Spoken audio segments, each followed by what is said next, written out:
Nandito tayo ngayon sa may Shaw Boulevard at kumanan ng Oranbo Drive. At nandito tayo ngayon sa may Pasig City.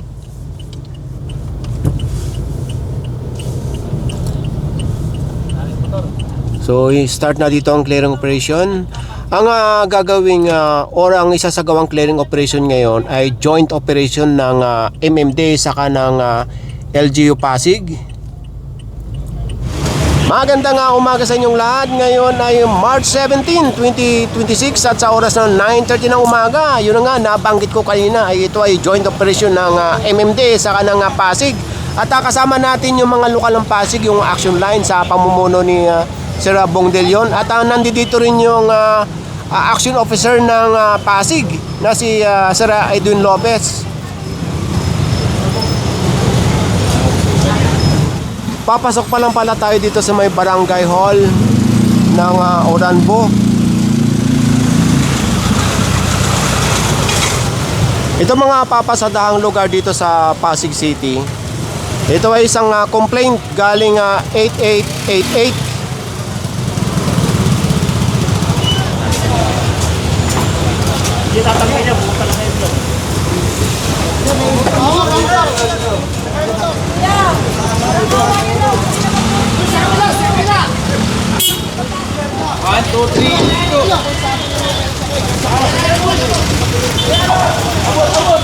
Pagka mayroong sinasagawang clearing operation dito sa Pasig, ang daming truck na kasama ng galing sa lokal. Kaya yung mga ganyan, yung mga nakukumpiska dito sa lugar ng Pasig, so hindi na madadala sa Tumana, Marikina. Pero yung mga illegal parking na mahahatak ng tow truck ay dire-diretso yan sa Tumana, Marikina.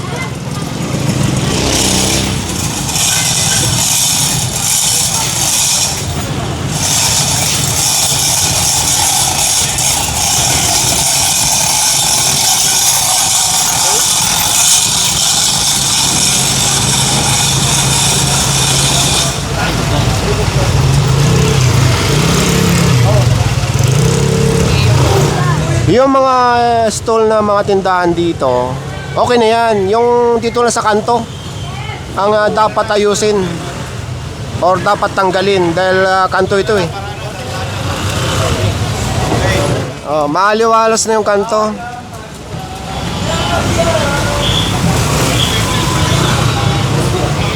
Magmula doon sa may Oranbo, lumabas ang clearing team dito sa may Meralco Avenue. At ang direction ay palabas ulit ng Shaw Boulevard.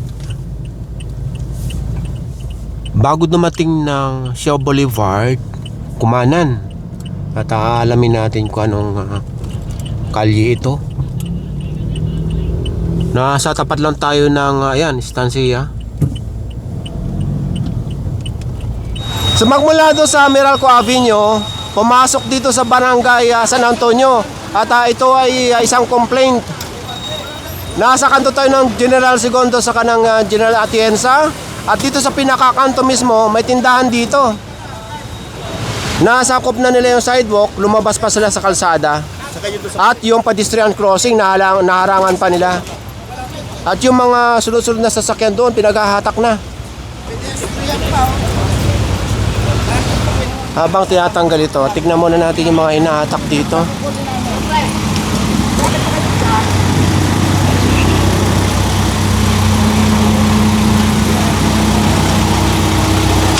Sunod-sunod pala ito.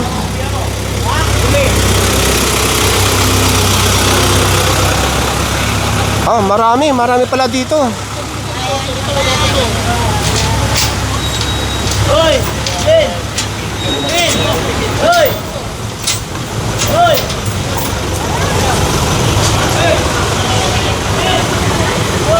Pasensya na po kayo, kausap po namin ng inyong barangay. Ako po si Dr. De Leon, Head ng Action Line at saka Task Force Clearing Operation ng Pasig po. Kasama ang NNDA. Makalimutin niya Pag-usap lang po, paglabas po, since siyempre andyan naman yung inyong mga bossing, paglabas po maipasok kasi sayang po yung dadaanan pa ng mga estudyante. Hindi Di ba okay lang yan? Kaya nga po, ang gamot sa nakakalimot ay paalala naman po. Ayun lang naman ang sa amin, ha? Mula sa lokal na pamahalaan ng Pasig. Maraming salamat po mga ma'am. Thank you very much po. So ngayon po kasi binigyan namin sila ng notice to comply. So, kasi itong reklamo na ito galing mismo sa INRI naman, sa Concerned Citizens sa 8888, no, sa Office of the President sa Malacanang po, together with the MMDA po. So si Sir Edwin po, sa kanila bumagsak yung reklamo. Sir Edwin, ma-inform na si Architect Sistema. So, yun nga po, sabi ko rin kay Cap, bibigyan ko siya ng copy ng 8888 para at least if ever namin pumuntang mga concerned citizen, may maipakita po na talagang may complaint, hindi lang dahil na inoperate lang at pinuntahan. Pero sir, as per requested ng barangay, since first pa lang naman natin ito, babaulit. Sir, nagbigay muna ako ng notice dito sa warning. Tama lang. Kapag hindi po sila nag-comply for the, yung ilang araw na ibinigay natin, at the same po siguro, mag-aadal na po tayo ng clearing operation po dyan. Sige po. Tsaka yun din ang ano natin para meron tayong tawag dito, documented na talagang niwarningan muna natin sila bago tanggalin. So sa inyo po bilang sa barangay, kayo naman ang head ng infra. So ma-inform lang po yung mga constituent natin. Although yung mga hinila po kanina na sinasabing nasa one side parking, inform ko lang po ang inyong barangay na ang one side parking po ay inaalaw naman, lalo na yung nasa ordinansa. Pero yung mga hinila po kanina, hindi lang basta naka one side parking, nasa sidewalk po, nakataas yung kanilang mga sasakyan sa sidewalk, which is hindi madadaanan ng inyong mga estudyante, ng inyong mga kawan. Yun lang po. Kasi baka sabihin nila, hindi kami sumusunod sa policy o nakikipag-ugnayan sa inyo. Hindi po. Sumusunod po kami. Kayo po. Hindi po, nahihilig lang naman din yung mga ibang naka-residente. Opo, pwede mo warningan din yung mga sasakyan. Sige po, wala naman ng problema. Sa warning po, siguro kaya na po ng TPM yan at saka ng SOU ng Pero action po line. yung naisa kayo na And at the same time po, magbibigay daw po ng copy si MMDA yung reklamo sa kanila para alam po naman ang ating barangay na hindi basta gusto lang natin mag-operate, kung hindi gusto lang natin iayos sapagkat may reklamo po sa ADD. Maraming salamat po, Architect. So, Edwin, Well, nandito po tayo sa lungsod ng Pasig. Of course, kasama natin ang lokal na pamahalaan. Meron kasi po tayo natanggap na 8888, which is a presidential complaint hotline, na kung saan kinocomplain po ang mga ilang sa mga kalsada at lugar dito po sa lungsod ng Pasig. So, ngayon po, nandito po tayo sa Barangay San Antonio. Nagkaroon po tayo ng clearing operation. Unfortunately, nung una, sinasabi nila, private road daw po itong mga to. But upon verification, andyan din naman po ang barangay. Nalaman po natin na ito po ay donated na sa gobyerno or donated to the government of Pasig. So kung ganun po ang sistema, ibig sabihin po niyan, meron pong jurisdiction ang enforcement tulad po ng MMDA, tulad po ng Local Traffic Bureau or the TPMO na kung saan magkaroon po ng pagsasaayos tulad po ng mga clearing operations. May kita naman po natin na meron pong mga enacted resolution po, no, na may mga patakaran na dapat sundin tulad po ng mga one-side parking, alternate parking ordinances. However, hindi nga po ito nasusunod.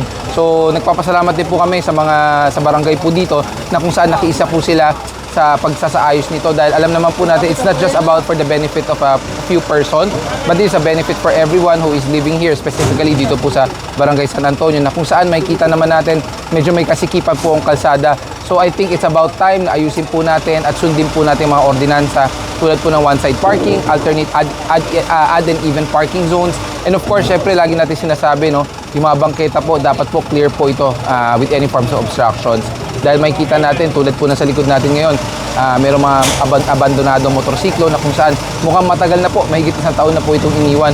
So we have to clear this and we have to clean it para naman po sa kapakanan ng lahat ng gumagamit ng kalsada at bangketa po dito. Magmula doon sa may Barangay San Antonio, nandito tayo ulit sa may Shaw Boulevard at papunta yan ng Bagong Ilog. Nandito ngayon sa may Rosemary Lane, itong clearing operation. Itong lugar natin na Rosemary Lane ay sakop ng Barangay Kapitolyo. Mga motorsiklo, yung mga nakahambalang dito.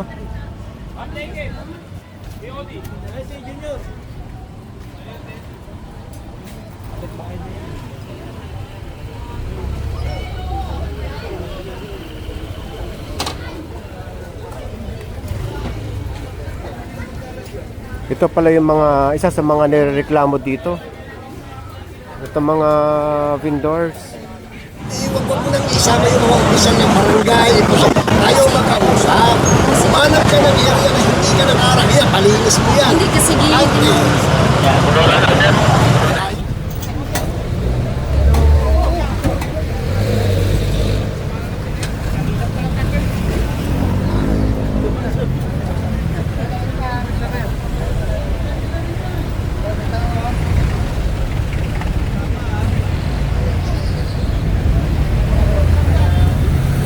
Hindi na pala ito Sio Boulevard, Pasig Boulevard na pala ito.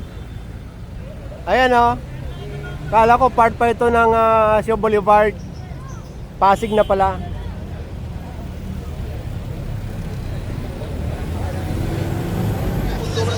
Ayan, habang may photoshoot pa dito si Sir Gab kasama yung mga tiga-action line ng Pasig. Ang oras ngayon ay 12 ng tanghali. At sa oras na ito ay oras na ng panangalian at back to base na muna tayo.